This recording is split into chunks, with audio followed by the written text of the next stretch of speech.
بسم الله الرحمن الرحيم. وإذ قال عيسى بن مريم يا بني إسرائيل إني رسول الله إليكم مصدقا لما بين يدي من التوراة ومبشرا برسول يأتي من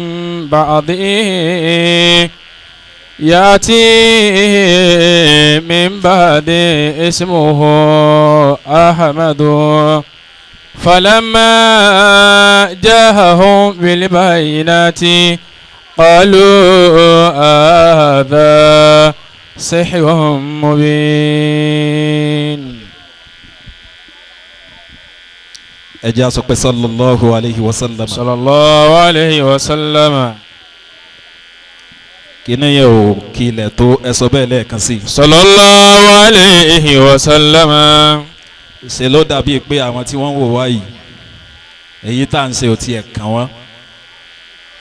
tó bá ṣe pé ó kàn yín ẹ sọ pé sallallahu alayhi wa sallam. sallallahu alayhi wa sallam. salati wa taslimi wa hadhihi tahiyyati.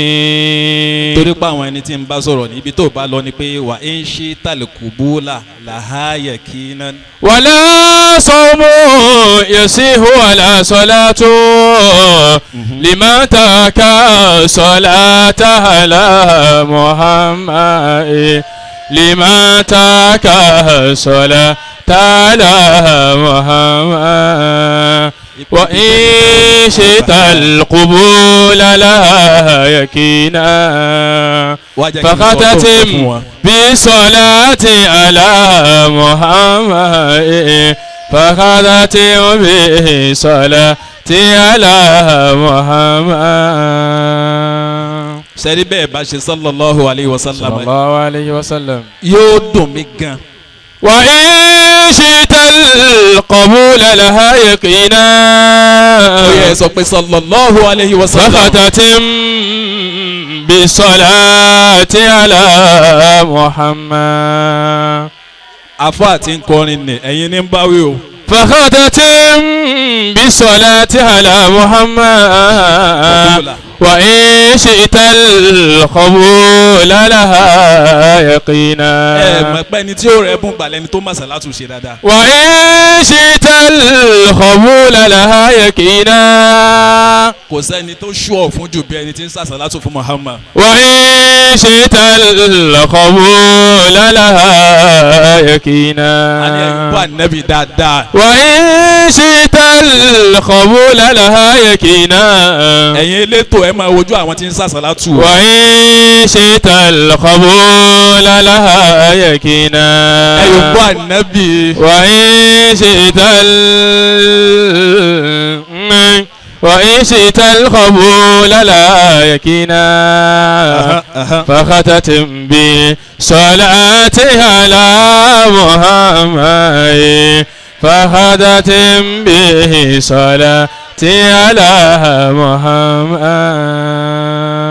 a fi kíkí ọlọ́run kí anabi Muhammad. sallallahu alayhi wa sallam. sẹ́rí bẹ́ẹ̀ ti wá ní mo fi ọlọ́run fi yín lọ́kàn balẹ̀. Allah.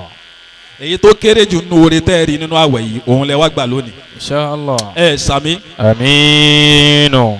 sẹ́rí bí o bá fi dàwẹ̀ tí ń bọ̀ wá kíní yóò dálù baríkà mọ́ yín lọ́wọ́ o. insha Allah. ráìsì kankan nínú hóró kankan yóò mọ jẹ́ dédé oore kankan tọ́lọ́hun mọ̀ sí fún yín. amiin. àfẹlẹ́ ìnìké àfàwà. ahlan wa sahlan. Alhafiz. ahlan wa sahlan. àwọn àrò mẹ́ta ti pé báyìí. àrò mẹ́ta tí kì í dọ́bẹ̀ nù. ahlan wa sahlan marhaban. àwa fi kíkí ànábọ̀ Muhammad. sallallahu alayhi wa sallam. a fi kí àwọn bàbá wa níkàlẹ̀. Maulana Sheikh Isa Muhammad Imotola Aridwani. adamallahu hayatahu. ṣe kínní náà dáadáa. adamallahu hayatahu. ẹ tún ṣe é lẹ́ẹ̀kan sí i. adamallahu hayatahu wa dawlatahu. ọlọ́run mẹ́sàgì àríyìn pẹ́. amiinu. bàbá ọlọ́run ní ń dá yín láre. ọ̀pọ̀lọpọ̀ èèyàn ni òun náà ṣe sáàyù bẹ́ẹ̀ ṣe ṣe àmọ́ ọlọ́run ò ní ànyẹ̀jìníyà samarata sáàyì. Allah. gbogbo ẹni ṣe wàhálà kọ́ ni ó jèrè. Kai. ọ̀rọ̀ ọ̀tọ̀ ọlọ́run ló ní ká ṣiṣẹ́ ká ṣàṣeyọrí tá a bá ṣàṣeyọrí tán ká ṣàṣejèrè ọlọ́run ló ní. Allah. ọ̀pọ̀ tí àwọn ànábì ọlọ́run ni wọ́n ṣiṣẹ́ tí wọ́n ṣàṣejèrè. Kai. wọ́n ṣe ó yọrí àmọ́ ń yọrí báyìí ni wọ́n kú láyé. Allah. bàbá ọlọ́mọṣẹ́ àjẹkẹ́mi yóò gùn fún wa. Amiina. mo fi tiyín kí bàbá wa awwalu salihin ọlọ́mọṣẹ́ àjẹkí á rí yín pẹ́. Allahumma amiin. gbogbo ìgbà tá a bá ti ń rí yín pẹ̀lú bàbá gbogbo ohun tí ó lè máa jẹ́ pé ẹ mọ̀ fún mòdèrò wa la ọkàn wa sì ti fúyẹ́ pé ńgbà tẹ̀yìn ti wà ń bẹ̀ wọ́n ẹ̀ lè dààmú mòdèrò mọ́ ọlọ́mọṣẹ́ àjẹ́ á rí yín pẹ́. Amiina. mo fi tiyín náà kí bàbá wa sheikh tí mo fẹ́ rántí náà nìyẹn Imaduddin òpó ẹ̀sìn òpó tiwa òpó rìdì wa ní lójókòó ni bàbá wa gbọ́lá tẹ́ ẹ bá ti rí wọn Imadu wa lẹ rí yẹn. Allah.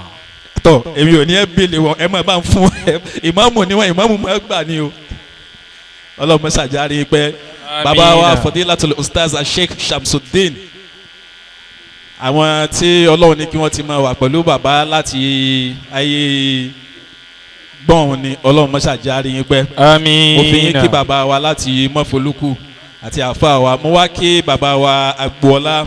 Adama Allahu hayatahu. ọlọ́run tó ṣe yín ní àṣebélò tó ṣe pé fèlè mákàbárì kálá àsádì. Naam.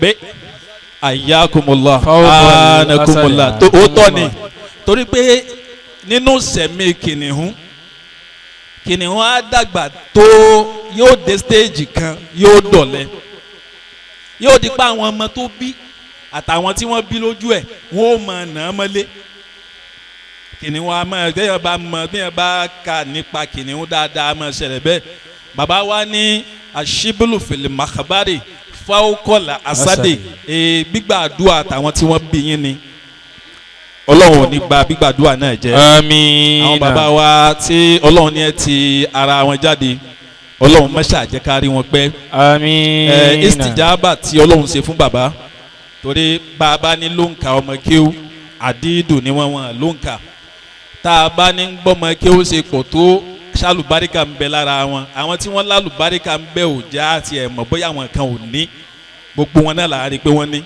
bẹ́ẹ̀ mi ò bá mọ̀yàn mo mọ Ìmámù Ṣẹ̀fíù májẹ̀mú àjọ lọ sí Amẹ́ríkà ni bẹ́ẹ̀ ẹ bá fẹ́ rí president Amẹ́ríkà lẹ́nìí bọ́lọ̀ ń bá ní ẹ rí Ṣẹ̀fíù ẹ rí president Amẹ́ríkà nínú ọmọ kí o bàbá yín ni wọ́n Ọlọ́run má ṣàjẹ́ kí dáadáa àtàlùbáríkà wọn ò dalẹ̀. Amiina. ó ké bàbá wa kìnìún oníwàásí àfọwà Abdul Wahid Mawlana Sheikh Abdul Hafiz Al-Hafiz gbogbo lẹ́kì. Allah. Ọlọ́run má ṣàjẹ́ àárín yín pẹ́. Amiina. múlá Ọlọ́run jẹ́ àárín yín pẹ́ o mo wá kí àfọwà tí wọ́n kó wa jọ lónìí ó kù ṣẹ́jú mẹ́ta wáàsí ni màá fi ọ̀rọ̀ àfáà ṣe. Allah. mo tàtàrà àfáà mọ̀ pé alámọ́tò sàádà ó pọ̀ n tá a fi mọ lóríire bẹ́yàn bá dẹ ojú àti kékeré lèèyàn ti mọ̀. bàbá wa mùdérò ni wọ́n máa pòwe kan pé ọmọ tí ó bá ya àṣàmú bó ni wọ́n ṣe máa ń sọ kékeré ni yóò ti máa ṣe ẹnu ṣámúṣámú. afáwa Muhammadu Taofik bí wọ́n bá júwe èèyàn pé wọ́n á dá èèyàn sẹ́kíyàn lẹ́ni tí ó máa fi tó ní tọrẹ afáwa Muhammadu Taofik láti kókó mo lè ní láti kókó lọ́lọ́run ti ṣe bẹ́ẹ̀.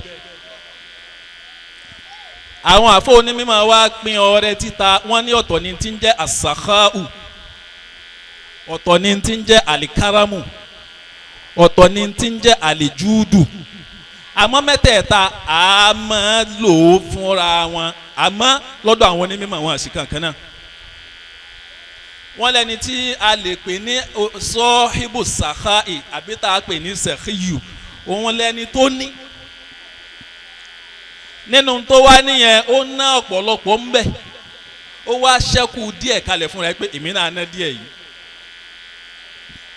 ara sàkáwà ló ti wá àmọ́ wọ́n wá nìkan náà ń bẹ wọ́n ń pè ní àlè ìsáàrù àwọn olóyìnbó ń pè ní selflessness l'Al-Qur'ani fi ń sọ̀rọ̀ pé alladhina yuthiruna ala anfusihim walau kana bihim khasasa àwọn tó ṣe pé n ti ń ta wọn ibi tí bàtà ti ń ta wọn lẹ́sẹ̀ wọn èyí náà tí ẹ̀tàn bá lẹ́lòmíì tí bàtà ń jẹ lẹ́sẹ̀ ẹ gbọ́ àwọn ẹni tó ṣe pé ibi tí ń para alẹ́ kejì ń ká wọn lára jẹ ibi tí ń pàyàwó wọn lọ.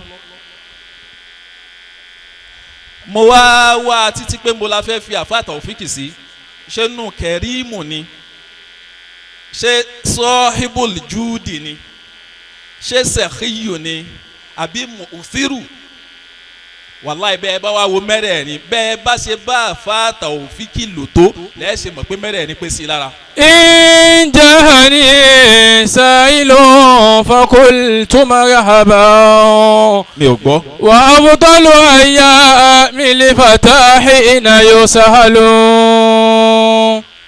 àfáà Taofiki ni wọ́n forin yín ròyìn. أنفق ثلاثة إذا ما كنت مقتدرا. abákẹ́kẹ́ wa ń bẹ wá já wa padà wálé má jà lọ jìnnà má jà dé já padà wálé kájú máikrófóònù. قولا جميلا وفعلا ثم أموالا.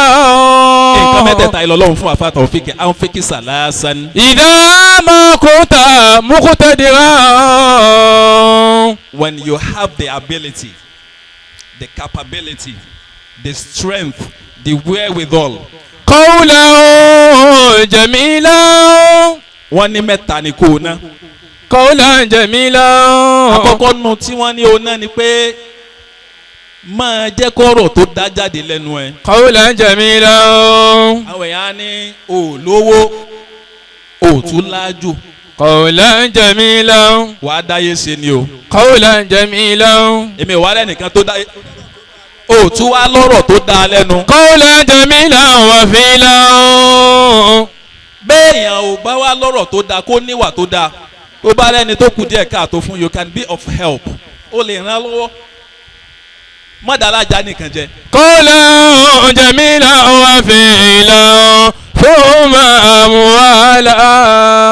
ntọ́ ò tí ì ṣe rọ́nà àbáyọ ni pé o ti láhùn jù. ó ti láhùn jù. òun ni ò tí ì jẹ́ rọ́nà àbáyọ.